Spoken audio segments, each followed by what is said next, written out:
All right, the Phillies avoided a 5-game losing streak Sunday after beating the Cleveland Indians. Wow, easy for me to say. The Cleveland Guardians in 10 innings. And what in the world is what's going on with half of this offense, including that $300 million man, Trea Turner? Tonight is going to be absolutely something. Ring it.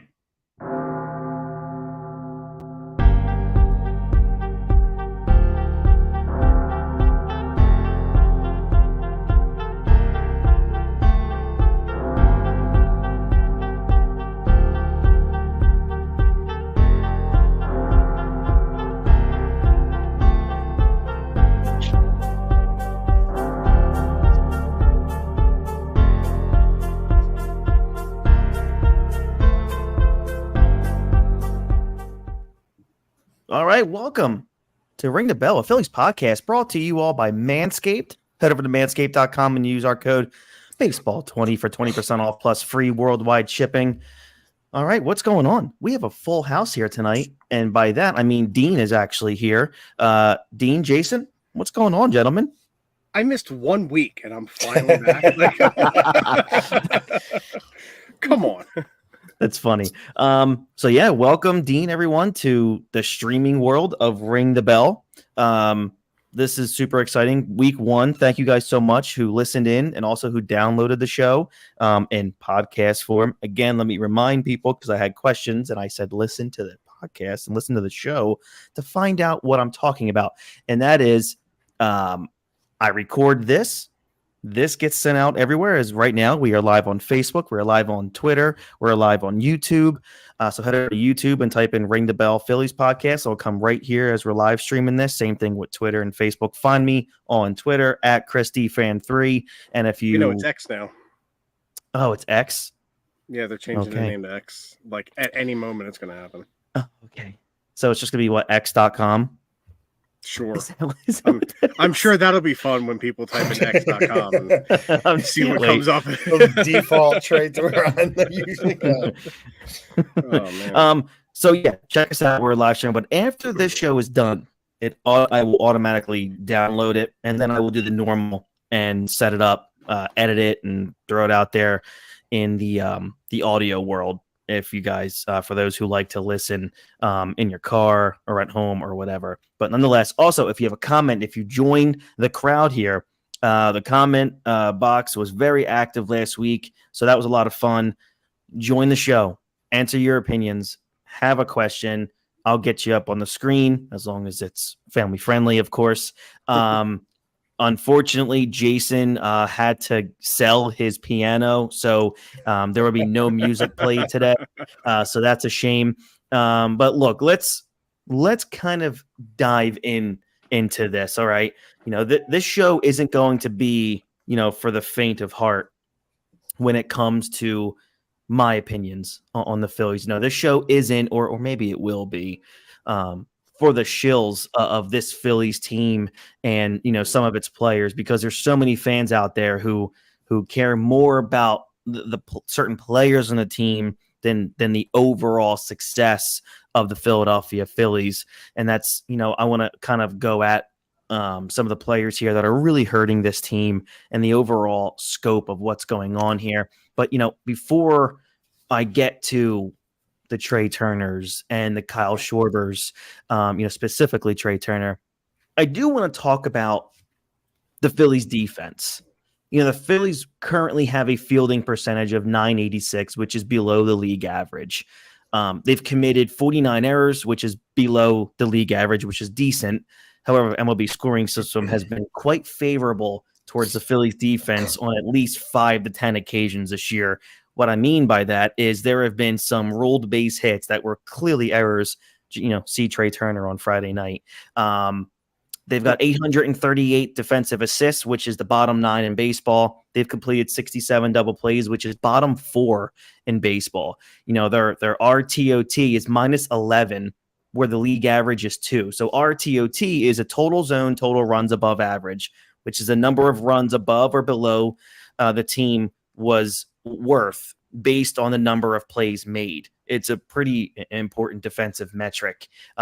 They also own a 691 in defensive efficiency, which is below league average. Basically put, the Phillies defense has been really bad. You can have really good pitching. You can have a hot offense on many nights, but ultimately bad defense will sink your team in the long run. And that's hurt the Phillies quite a bit this season, especially most recently with the botch play in the outfield. I believe it was on Saturday, which gets me to my next point here, which is Brandon Marsh is a horrid center fielder. And I don't know when this decided to happen, but let's just look at what happened Saturday night in Cleveland on that botched pop-up. I know after the game, Castellanos took on the questions about that play, but the culprit is easily Brandon Marsh. Why is Castellanos taking questions about that play? Well, I mean, of course it makes sense because most writers and media probably never really played the game beyond Little League. But notwithstanding, the center fielder, Marsh, is responsible for that play. Yes, he had, a smidge more space to cover with that play, but he's the center fielder. He is the quarterback on the field outside of the catcher. If there's a play at the second base bag and it's a pop-up and Brandon Marsh comes running in and he calls for it, Bryson Stott has to back away, has to move. It's the center fielder's ball. If he calls it, you move. Same thing with a shortstop. As important as a shortstop is, if there's a ball, again, near the edge of the grass line, Brandon Marsh comes running in and he calls for it, you move. It's just the way the game is. That's how important a center fielder is. Marsh has the speed to get to most balls. He's that fast and he's that quick out there to call off Stott and Casty. I'm willing to bet my bank account that both Stott and Castellanos assumed Marsh was going to get there. So I want him to take charge, to do your damn job, because he's going to lose it. They've already worked on him being in one of the corner outfield spots, most likely left field. Jason, you and I have talked about this going into last season. Marsh was brought here because of his defense, not because of his bat. What he's done now, look, this is a whole separate issue. What Marsh has done offensively has been spectacular, just way above and beyond anything that I expected. But I did not expect this guy to nearly forget how to play defense, Jay. He doesn't look like he's reading the ball off the bat as well this year. And they made the trade because they needed somebody to finally lock down center field. Herrera wasn't the guy, so they brought in Marsh after the Moniak really failed, which kind of stinks to the way Moniak's playing right now. But he just doesn't look like he's reading the ball well off, and he doesn't seem like he takes command. He's not very vocal. Doesn't seem like he's taking command out there this year. So I'm just you don't want, because you expected him to be the everyday center fielder for the next 4 years. So I know we discussed this earlier. If you're moving him to one of the corner outfield spots, which isn't terrible because you do need good defense out there, and you're getting Schwarber out of that field, but you really want him to lock it down. It's going to be tough if you're having to move him to a corner outfield spot. For sure. And if you go back and watch the play, if you guys can find it on YouTube anywhere, I don't think you can, or if you've recorded the game, he was like jogging. He was letting Stott take it. It looked like Stott was going to take it, though. When you watched it, I thought Stott had it before when you're just first watching it, my first reaction was Stott was catching that ball. I get that, and I thought that right away too. But still, when you watch the play as the center fielder, he gave up on that play well before Stott gets in trouble. There's a combination to me of jogging toward the ball, basically completely just not paying attention to where it is in the air. And to see where Castellanos was. So the center fielder also has to pay attention. Another little fun fact here, as a center fielder, you have to know where your corner outfielders are at all times. Like, you have to know where they are off the bat. It's a very, very difficult position to play. So, I'm not taking anything away from him there, but that's what I mean. He doesn't take charge. He gets very hesitant. He gets very tentative in I guess, what I want to say, like, 50-50 balls, whether Turner's going to get there, Stott's going to get there. That to me, the whole put my hands up because it's not my play, which Marsh did. He basically put his hands up afterwards, like, that's not my ball. Like, that's lazy. It's lazy, and it's proof of what he's become, which is a bad defender, a lazy defender.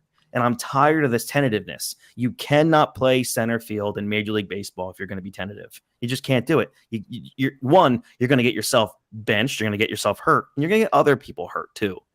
So this is my issue. If you're, I wish Pache wasn't hurt because he would have been taking time in center field away from Marsh as he was beginning to do. Now with the fact, I wonder what they're going to do at the deadline. And maybe they'll get another kind of outfielder that can come in. But Rojas is up, so maybe they'll start giving more starts to Rojas. But with Harper playing first and Kyle Schwarber still hitting under 190 in the DH spot now, Marsh is going to probably. We'll get to that in a little bit. Go get Cody. Yeah, bring up Cody. I don't know. Look. The point is, they've already. Yeah, that would be great. That's a great move to make, is to get Cody Bellinger in here. But this is just an issue, and I just wanted to bring that up, that the Phillies defense is such a problem right now. Well, didn't we expect the defense to be bad, though? I didn't expect him to do this bad. Turner, which I'll get to. He had 16 errors last year total. But Bohm's not the best defender. Bohm's been significantly better. He has been better, but he's still not the greatest. You're having guys that aren't used to, they've looked okay with Cody Clemens and some of those other guys at first, but you're filling in a lot at first. You have to play Castellanos and Schwarber half the year. Mm-hmm. I really I didn't expect the best defense. The one thing I'd say is I expected JT to be a little bit better too, because it does look like he's not throwing as well down to second base. The guys are seeming to get a little bit better steals this year. Mm-hmm. But yeah, the defense I expected with who we're putting out there, they're not great defenders. No, I agree. I understand. Dean, your thoughts? Well, it's nothing I haven't said in the past, So, but I expected the defense to be a little bit better with Trea Turner. Like you said, Chris, Marsh was brought in last year because he was supposedly a great defensive center fielder. Mm-hmm. And he made some bonehead plays last year too, but nothing catastrophic. But this year it seems like he's pretty much a liability out there. So, I think it's clear and obvious with this team in a playoff hunt, making a run for a playoff. Yeah, go to Cody Bellinger.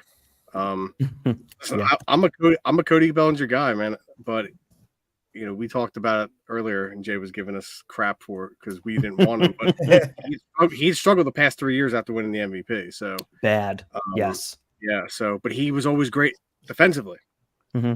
So, and he's a really good first baseman too. So you could put him at first or center or one of the corner outfield. So that would shore up this defense immensely if you had him in the outfield.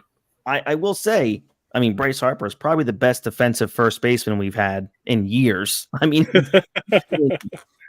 been excellent. He made a couple really nice plays again today. It's good. I even know who remember Tommy Joseph.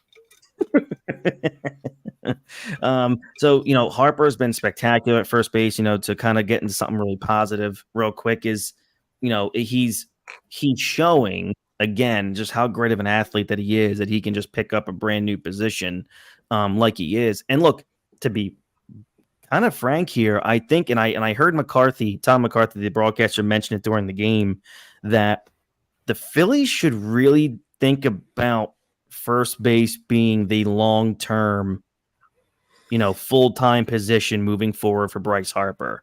I agree. One, it'll extend the life of his body. That's for sure. There's no reason, if he's this good, I'm not gonna say he's not great. He's not Freddie Freeman over there, but right. or Paul Goldschmidt. But what he's doing, he can definitely get to that level with how hard he works at this. At this game. Why not just keep him there moving forward? It doesn't do any. You got your first baseman locked up, And if you want to only play him 3-4 times a week, he can still be a DH if you go out and get another outfielder. Because like you guys already said, they have multiple guys that can play first base for a game if need be. Jay, I'll ask you, you think this is something that maybe that they're thinking about for the long term? I mean, it's clear now you don't have any need for Rhys Hoskins moving forward. Didn't we discuss that a lot this year? I think we all thought, the move to DH was it. Because I think we thought Rhys and, all that stuff's going to happen. But if he plays this half a season well, I really do think it's a good idea, because even like you said, if you play him 3-4 days a week, now you can get JT out, I think, and play him some at first too, and rotate, and that makes it a little bit easier on the defense because we'll have some DHs, or we're not having to use him at DH, and that way Castellanos and Schwarber can swip in at DH. So I think it's a great idea to move him to first instead of DH long term, because there's no downside. You're not going to get hurt at first like he does running in the, being as aggressive as he is in that outfield. That's because it's Blues in the end playing first. Well, the caveat off of what he just said, I would never put JT at first base. I'm not moving the best catcher in baseball to first base. What I do is I go and sign a good backup and let JT have some days off. That's what I'm doing. Yeah. Like, so that what I do with JT is I find a way to fix this designated hitter issue that they have, and he'll start being a DH in 2024. That's what I would start working on doing with JT, is keep the bat there. When JT is on, he can hit. He's not doing it in 2023, but overall, you get a decent backup catcher for next season, and you give him more shots. You give him more shots at designated hitter. So we'll see what that I see goes. what you mean. Instead of a rest day, you just put him at DH. Gotcha. Right, let him hit. Yeah, gotcha. It doesn't have to do much. But it's going to be Schwarber. What are you talking about? Leading off next year again. Yeah, can't wait. So as of today, as of right now, which is about 8:50 on Sunday night, the Phillies are 53-46. They are a half game out of the third and final wild card spot. They're a half game out of being tied with Arizona and San Francisco for the second and third wild card spots. If it wasn't for the Cincinnati Reds, who have won 5 games in a row, the Phillies, if they could have taken 2 out of 3, from Cleveland, they would be putting themselves in a really good position to be the top wild card team right now in the National League. But the one thing that got me too, that this week we had such an opportunity. When you look at the teams, Miami, who was right there with us, went 2-8 this week. San Fran went 5-5, but they lost their last 5. Arizona went 2-8, lost their last 4. So if we win those games, those are games we should be winning. The issue is when we're not coming up big right now when we need to, and the trade deadline's a little over a week away. We're not really making that push that we saw last year at this time. And it's really starting to get concerning because there's a lot more teams in that play this year than there was last year. Right. Agreed. I think, we're 7-8 games over 500. Yeah. That's better than what we thought they were going to be 2 months ago. That's a good point. It's not and listen, I'm the guy who still doesn't think they're going to make the playoffs. I called that at the beginning of the season. I still don't think they're going to make the playoffs, but it's, for the most part, it's a tough wild card race this year, and they just need to. But what will hurt them is not winning the games they need to be winning, like against Cleveland, but Miami's surprising us. So when you come up against a team that's 500 like Cleveland, you got to take at least 2 or 3. But that's how it always is. That's how it always is with the Phillies, right? Yeah. And it's wild because Arizona is slumping hard. They've lost 4 straight. They're 2-8 in their last 10. San Francisco's 5-5. They've lost in their last 10. They've lost 5 in a row. Again, it's like the Phillies start losing at the worst possible times. They came off a 4-game winning streak and almost lost 5 in a row. Again, if the Phillies would have kept up just a little bit, not losing 5 in a row, maybe lose 2 of their last 5, they're the top team in the wild card standings. Yesterday top was team. no excuse in my opinion. Like the Any last of two these games. losses were no The excuse. last two games, they had an opportunity to win, and they just kind of choked. They didn't play up to the moment. They should have won the last two games easy. Yeah, sure, I agree. But at least yesterday, you should get more than you should not lose 1-0 in a Major League Baseball. How would the way Wheeler No, pitched? Zach Wheeler pitched his balls off, and that offense couldn't register 2 runs. 2. Yeah, it's ridiculous to me. So the big question, though, with a week and a half left till the trade deadline, it's August 1st. Is there a possibility? What do you think they have to do this week to really be big players at the deadline now? Because, like you said, we're all about a half a game out. Everybody's right there. What is there? Do you think either way they're buying, or if they go 1-5, do you think they're going to kind of just say cut their losses and not really worry about this season and play more for next? So, if you're playing for next season, then I want to blow this whole team up because you made the World Series last year. There's no more playing for next season. They've played for next seasons for 85% of the franchise history. So let's try to win here with a payroll of $280 million or whatever. Listen, I think they're in prime position to make a deal or two at the absolutely. Deadline. Again, like I said, we're 8 games over 500. You can't, of course, you want to be atop the division, but you're just not going to do that with the Braves. So you're in prime position to go get a Cody Bellinger, and I would not be shocked if that's who they're looking at. There's a reason why Bryce is playing first, so they can put Schwarber at DH because they're looking for an outfielder, and it's not going to be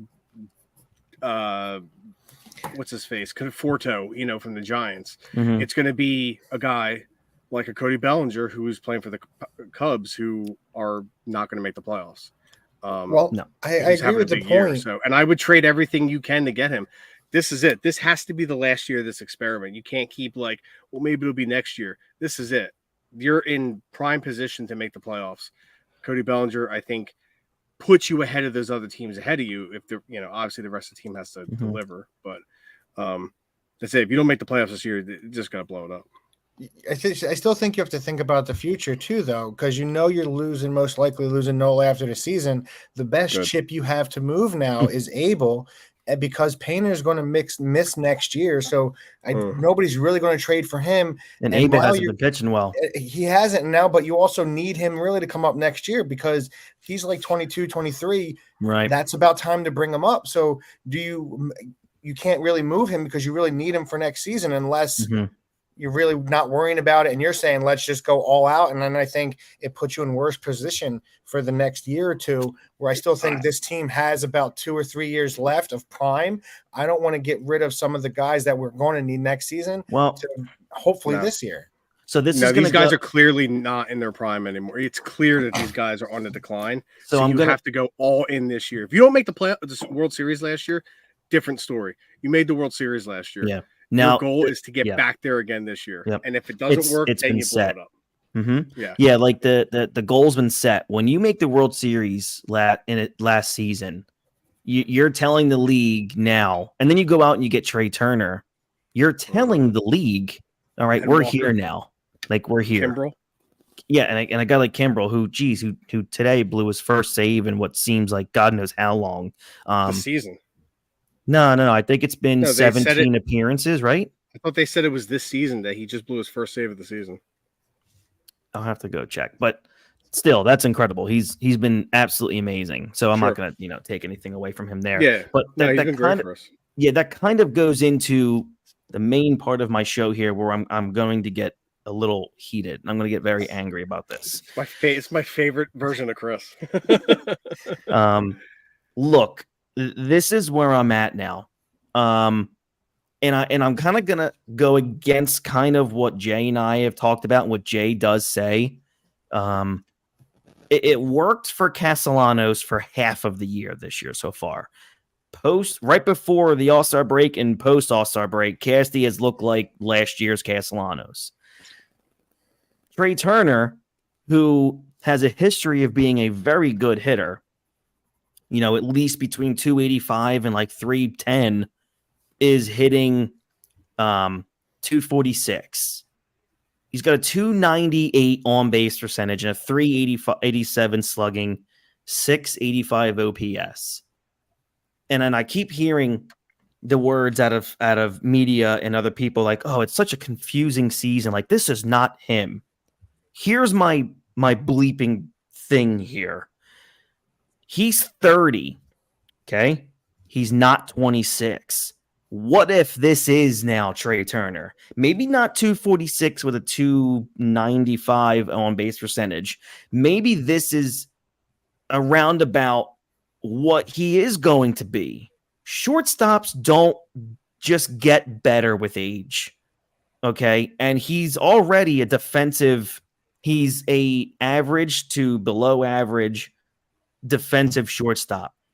How is that just going to continue to get better as he ages?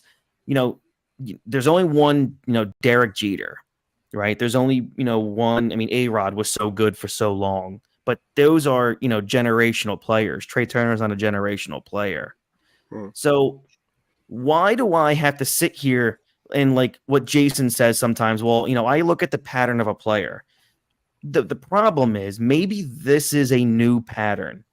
Maybe Castellanos is the new pattern of he's hot for a couple months and then he just reverts because, he's a little older now. He's not what he was before.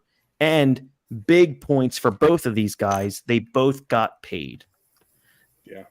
Trea Turner, listen, if Trea Turner was hitting 275 with a 320 on base percentage, I would not be on here complaining that much.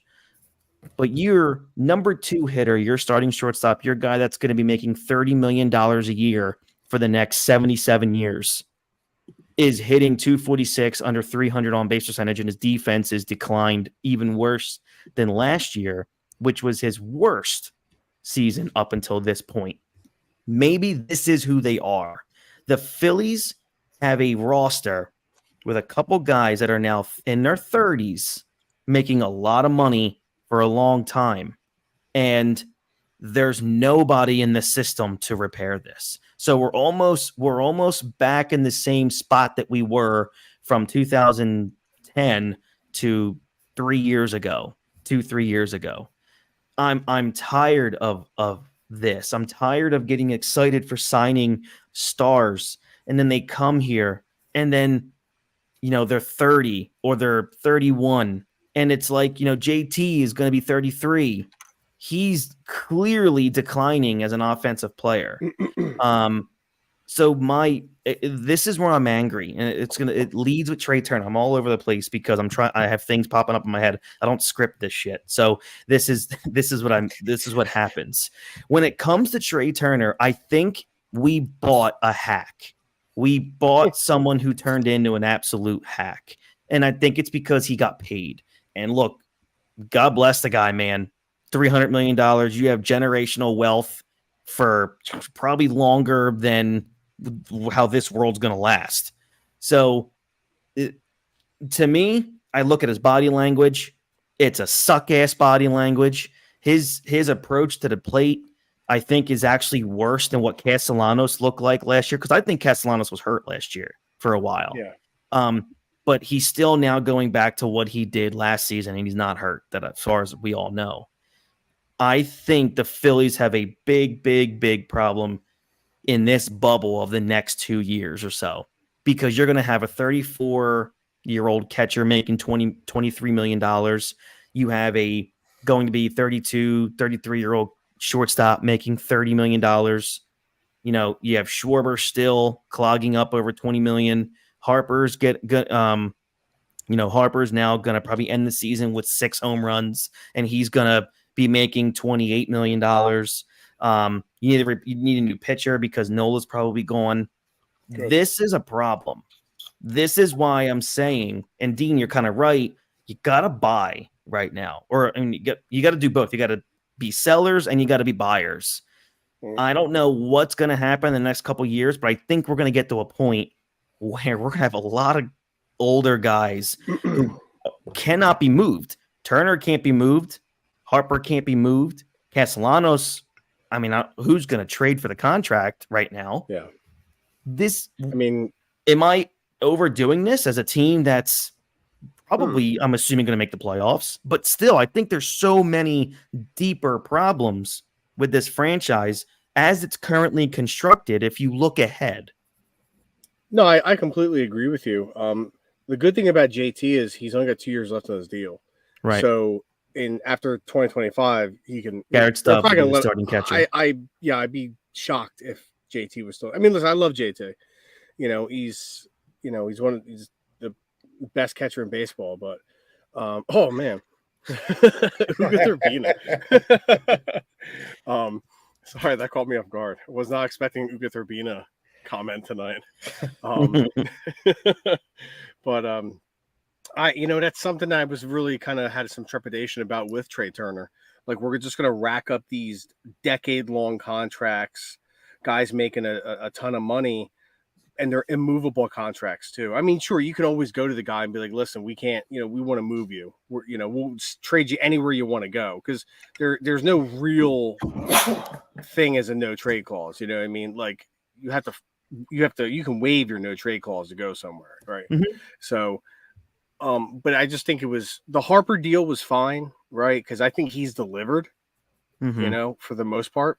But Turner, I don't want to see a guy signing a decade-long contract making as much as him, and just be like he's going to be here contractually until he's 42 years old. Yeah, like he's bad this year. Like, Harper has played his ass off all 5 years he's been here. Minus his brain dead bat the other night, but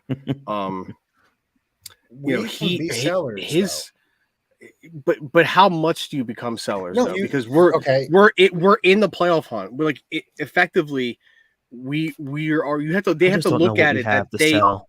I still think you can sell Castor Schwarber. You may I think Schwarber is a guy you can move. Because like the Cubs will take him. They'll be like, yeah, we suck anyway. I don't know, man. But then this franchise has an infatuation with this guy. You can look at moving Nola too. And then now getting rid of Schwarber's contract, now you have a little bit more, or Casty's contract, because you have to move somebody, because even though Nola's leaving, you're not really going to re-sign him. He hasn't done anything to show you re-sign him. So you can still sell. Who do you replace him with? I want to go get Julio. I want Urias. But that's not happening. You can bring up Griff. I mean, like right now, you can bring up, if you're kind of selling, you can bring up Griff and Abel. And Urias, there's a shot with Urias. If the Dodgers want Ohtani, Urias might be available. And we can go. What I'm saying is, right now, you have to look at that you're in the playoffs. So you have to do what you got to do to get to the World Series. You can't trade Aaron Nola for Cody Bellinger. We'll just say Cody Bellinger, because he's mute your mic, Jay. Jesus. God, Jay. I thought I did. I thought I'm my bad. You don't trade Aaron Nola. Listen, he sucks. I hate Aaron Nola, but you don't weaken your pitching staff, which is already the weakest part of your team. Yeah. For the most part, better for the next 2 years, though, I think it's worth it. So you're just going to pack in this season, because you didn't win the World Series. I'm not going to say pack in, because you can make of your pitching. You can add somebody here and there. You can make minor moves like a Joe Blanton type of guy and bring him in and still get rid of those guys. You're bringing Gibson again, so he can just ride the pine in the playoffs? You can still make a shot. You're not going to be at full strength, but you can still make a small run, but still set yourself up better, because this team, even if they make the playoffs, they're not set up, because Casty's really starting to tank. JT doesn't look good. We made the World Series last year. So that's the thing. These guys have made the World Series already. So to me, Bryce was a different player last season. That's right. But my expectations are you win the World Series this year. Your expectations are they're not making the playoffs, Dean. So let's sell. I don't think they're going to make the playoffs. Set ourselves up. I'm trying to be fully positive. Healthy. I agree, but I think you get Bryce fully healthy. You kind of reset. You figure it out, because Turner's not looking great this year. I just don't think, and I hate being a seller and blowing things up and really not going for it when we did last year. But I think getting everybody back healthy going into next season, I know there's always injuries, so anything can happen, but I think you could set yourself up for better for next season if maybe you look at selling a little bit at the deadline this year. Not in the city of Philadelphia. Well, yeah, people are going to be mad. No, that's the truth. I agree with you. We're 8 games over 500, and we're effectively in the playoffs. You cannot be selling the farm. Does this feel like a World Series team? No, it didn't feel like it was last year. It's built. The thing is, it's built to be one. Well, so are the Mets and so are the Yankees, and they're not. I understand, But I don't. The Yankees are in a stacked division, though. This sounds like something like a parent would say when you're saying, "Well, this guy did this and that." Look, I don't care what the Mets are doing. I don't care what the Yankees are doing. I care about what the Phillies are doing. So just because it's not working for the Yankees or Mets, it doesn't mean it shouldn't work out for the Phillies either. Like be better than that. Be one of the team. Be like the Braves. Go do it your own way, and the league will follow how you do it, like the Astros did for a while. You know how we've done it? The first to lose 10,000 games. We'll never be that. We'll never be that team. So let's not think like we're not the Braves. What is it? You can't think like the Braves. The great quote from Moneyball, where he said you can't think like them. If you think like them, you're going to lose to them. So let's not. I get they're doing it the right way, but I think the Braves and the Phillies are the only two teams with 10,000 losses. So we are the Braves. I agree. I would agree with you wholeheartedly if we weren't 8 games over 500 making a playoff push.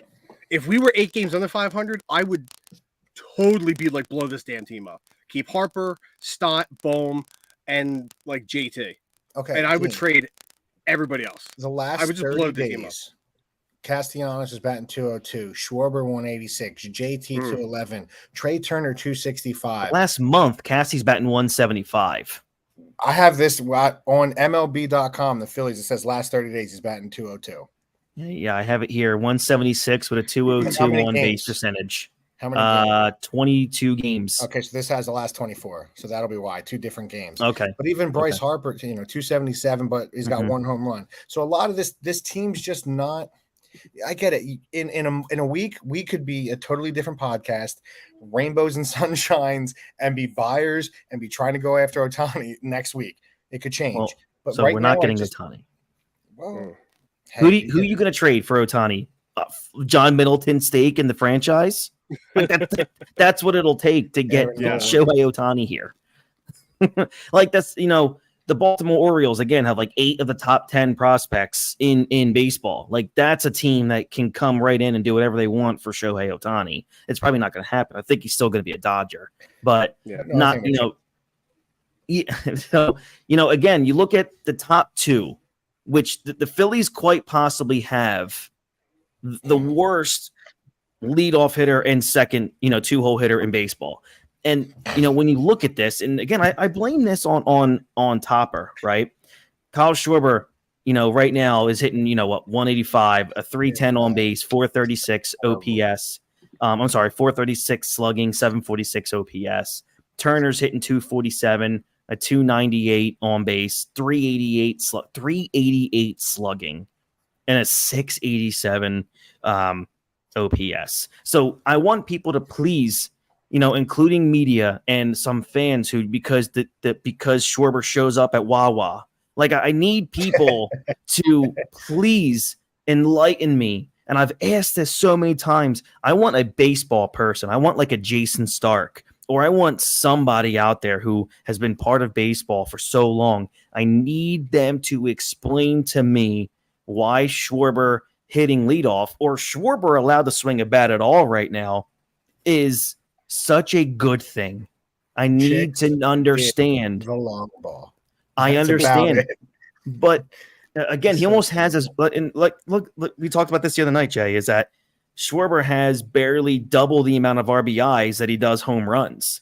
So it's not like he's driving in a ton of runs with guys in scoring position, right? So again, the last get me on his side, but at some point we have to stop. Like, and I get it. At some point, and that's what I felt like the first half of the season, they're not going to do anything about him. So no matter what we think about him or getting him out of that leadoff, they're never. Topper has this infatuation with batting him leadoff and having a 1-0 lead once a month because he hits a leadoff home run. I just don't get it. And at a certain point, like I felt in the beginning of the season, I tried not to talk about him at all. In the group chat I'm in with my guys, they're like, try not to bash him. I've tried not to talk about him because it bothers me. You have to, though. But you have to, because this is every day. He's not going to change it, and he won't put anybody else there. But you don't know what to do, because our thought was Stott, but even you gave me the stat. Stott batting leadoff is so much worse than he is in the 6-hole. You move him in the Trea. I still think with him at DH, you still put him at 4. because that's the best spot when you're getting that. When you're leading the league in home runs or in the top 5 in home runs, you should be in the 4 hole, not in the leadoff hole. And you can't do anything else. You're not getting on base for people to knock you in. And the people behind you aren't hitting anyway. So put him in the 4 hole and let him do his damage there, where those home runs are going to be much more significant than a 1-0 lead. You could get 2, 3, 4. It's just ridiculous. I hate him in the leadoff spot. I hate him. And you look at it this way, and I want to let everybody know, if you break down the splits of Kyle Schwarber, when he gets down to an 0-1 count, right, which, 75% of the time is the very first pitch.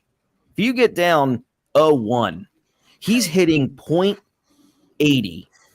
He's hitting 80. He's hitting under 100 when he gets to 0-1. 0-1, Kyle Schwarber is hitting under 100.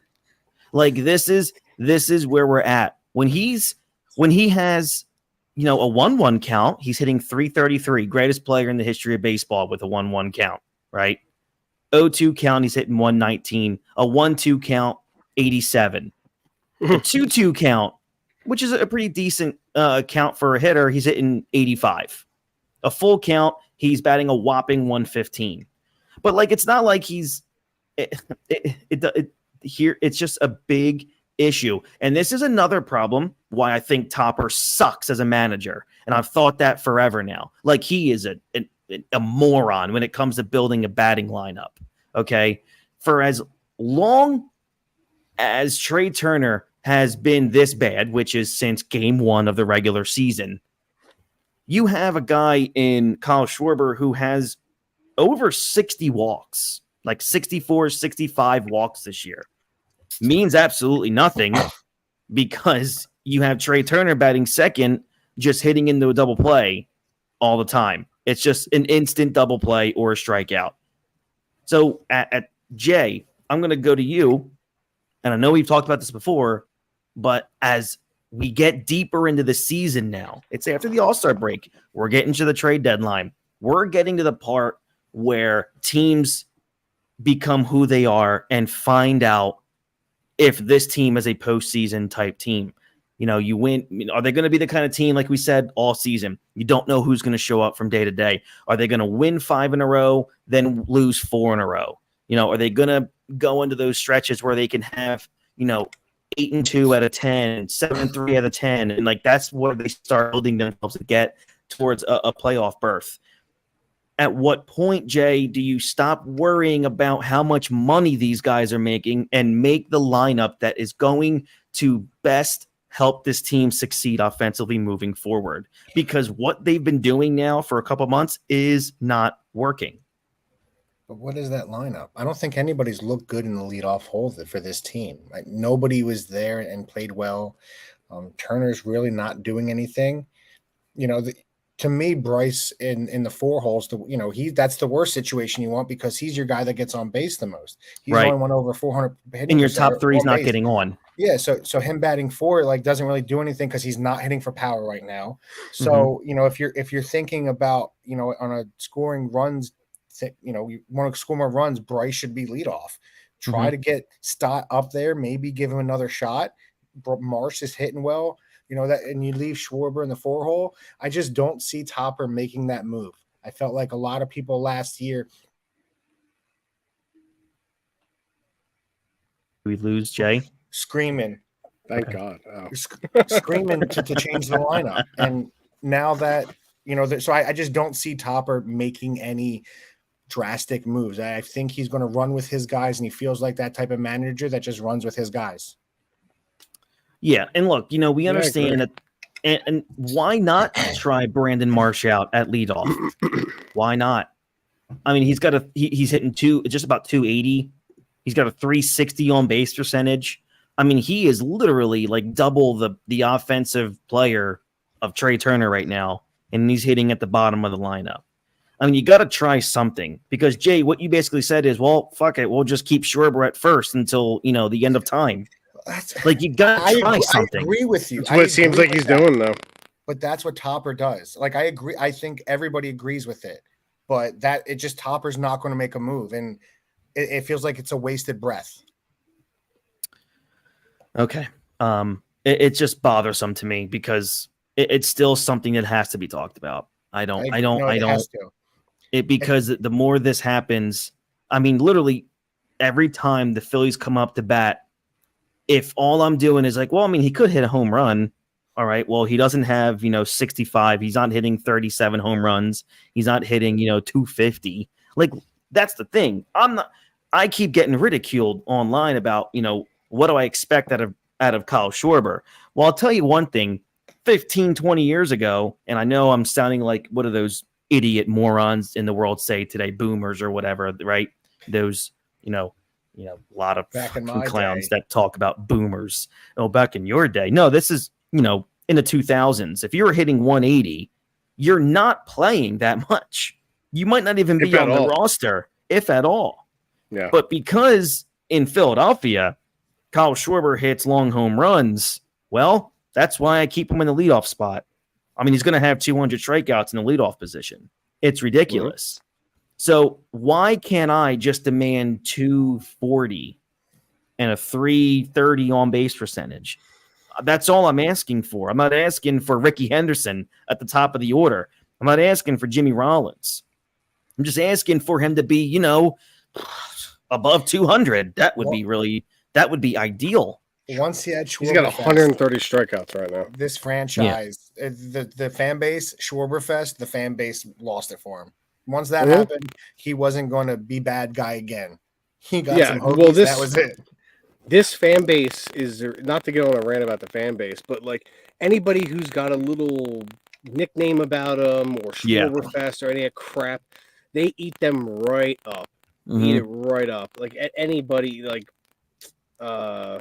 people, Double Hair will call them Doobs and anything like that. Any player that has a characteristic about it that this fan base can latch on, and that's what causes them to be here for too long. That's why Double Hair was here for 7 years. Are you kidding me? Like, yeah, it's ridiculous. Well, Tojo, Tommy Joseph was the first baseman because his nickname was Tojo. You remember Sal Fasano because he had a cool mustache? It's like he was a starter at some point. He's a legend here apparently because he had a mustache. All right, before we're gonna take a quick little break, pay the bills for the show here, and then we're gonna come back and wrap things up and discuss what's coming up next week. But it is July 23rd, and guess what? This upcoming week, training camp is coming for the NFL. So attention to all fantasy football fanatics. As draft season approaches, don't neglect the most important draft pick of all, your game balls. We all know how injuries can ruin a season, so let Manscaped take care of that Reggie Bush of yours with their skin-safe technology.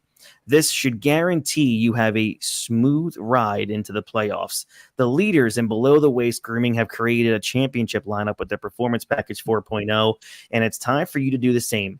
Join the 8 million men worldwide who trust Manscaped and get ready for kickoff by going to manscaped.com with 20% off and free shipping with our special code BASEBALL20 at manscaped.com. Inside the Performance Package 4.0, you'll find their Lawnmower 4.0 trimmer, Weed Whacker, ear and nose hair trimmer, Crop Preserver ball deodorant, Crop Reviver toner, Performance boxer briefs, and a travel bag. Whew, man, so much. Slotted at quarterback, we have the Lawnmower 4.0 trimmer. This spaceship is here to guide you on a journey to trim your body, balls, and even your A-gap. This fourth generation trimmer also features a cutting-edge Razor ceramic blade to reduce grooming accidents thanks to their advanced skin-safe technology. The Lawnmower 4.0 has a 7,000 RPM motor. Ridiculous. A new multifunction on-off switch that can engage a travel lock and is even waterproof. The Lawnmower 4.0 also has a 4,000K LED spotlight brighter than Bryce Young's future in the end zone. The Performance Package 4.0 also includes the Weed Whacker, which is the ultimate flex. Watch it run through ear and nose hairs like Aaron Donald runs through your favorite quarterback. The Weed Whacker is also waterproof and uses a 9,000 RPM motor-powered 360-degree rotary dual-blade system. This nose and ear hair trimmer provides proprietary skin-safe technology, which helps reduce nicks, snags, and tugs in those sensitive holes. Don't forget to use the Crop Preserver ball deodorant and their Crop Reviver to help your little bench warmers be on their A game while feeling the sun's heat. Manscaped even threw in 2 free gifts, not 1, 2 free gifts to their Performance Package 4.0, the Manscaped Boxers and the Shed Travel Bag. So who's the commissioner now? Get 20% off and free shipping with our code baseball20 at manscaped.com. That's 20% off plus free shipping worldwide with the code baseball20 at manscaped.com. It's time to put the PP back in PPR and get a grip on your pigskins this season with Manscaped. All right, welcome back. Also, head over to SeatGeek.com right now. Use our code ONTHEBUMP for $20 off your very first ticket purchase. Had quite a few people do that this week, and I found that out. So really, really appreciate that. So yeah, people apparently like these ad reads, so that's good. I appreciate that. Jason apparently helps with A-gaps, so Jason's really helping out Manscaped right now. So thanks for that, Jay. I appreciate that. All right, so before we get out of here, Jay, your thoughts overall. You know, we're about to have a home series here against the Baltimore Orioles. I can't believe I'm saying that in 2023, the Baltimore Orioles are just a damn fine baseball team. So where are you with this team right now overall, being 53-46, half a game out of wild card spot? Are you confident that this offense is going to turn things around? I know we've said this so many times this year. It's such an up and down team, but you know, every game means something now. I'm just not confident. You know, we were joking over the weekend. They were just 10 games over 500. Now it's like 7 again. Mm-hmm. They just haven't looked good. And this is such a big week. Like I said, with the trade deadline a week and a half away, this is really just a big week. You have to show up against Baltimore because you do have Pittsburgh, who is you should be able to take 2 or 3 from them easy. So you have to play strong against Baltimore and hope you kind of get lucky and can steal 2 or 3.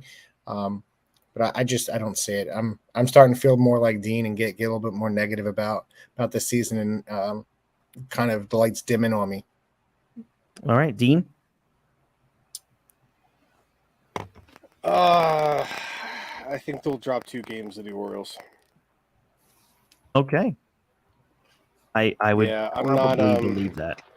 I'm not feeling confident. Again, I'm trying to be positive because we are, 7-8 games over 500 and on the cusp of the playoffs, but it's hard to bet on the Phillies to do anything positive for you. So Baltimore's a very well-rounded ball club. So I think they're going to drop 2 games. So we have the trade deadline coming up. This is the last week before the trade deadline. And, we have 3 against Baltimore, and then you finish the weekend playing the Pittsburgh Pirates. It's pretty awful that my biggest worry of the week are the Pittsburgh Pirates. Not sure why I think that, but this just they're a trap series. Yeah, it's like one of those trap series, right? But yeah, so where I'm at with this team right now is, again, it pisses me off, but I'm still in a show me stage. I really, really need Bryce to hit for power and to drive in runs. That's what I need, and he did that again on Sunday, which is tremendous. But again, I keep saying singles Harper as like a joke, but like it's a legitimate thing now. Like singles Harper is what we're paying $27.5 million for. And then we look at I'm looking at Castellanos.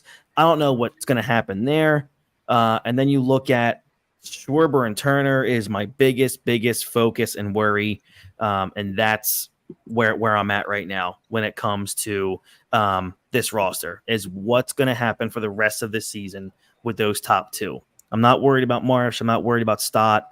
Bohm is who he is. I'm not worried about that. Real Muto, we've already said, I think his offensive, glory days are behind him. So, I think, 245 and 250 is probably going to be where he stays. So that's where I'm at now. So let's see how this week goes. I think they go 3-3. I'll go with that. I don't know why I'm so positive, but before the trade deadline, that's just what it looks like. It is. Looks like Dean dropped out, which is fine. We're at the end here anyway. But all right. Thank you guys very much for hanging out with us, using the comments, asking questions. I really appreciate that. Again, head over to manscaped.com. You see on the bottom ticker there, baseball 20 for 20% off and free shipping. SeatGeek.com. Use our code ONTHEBUMP for $20 off your very first ticket purchase. All right, I'm Chris DeFrancesco. That's Jason Kent, and that was Dean Holzapple, who is back as we say goodbye. Hey, I'm back. Yeah. All right. I hope everybody before I got cut Go off, ahead. Chris, I just said that I agree with you with 3 and 3. Okay, cool. Awesome. Okay. All right, guys. Hope you have a Suck it, great dude. rest of your week. We will see you here next week, and maybe there'll be some trades to talk about. Who knows? But we got a big week ahead of us for the Phils. All right, this is the Ring the Bell Phillies podcast, and we'll catch you guys down the road. Have a great one, and as always, go Phils.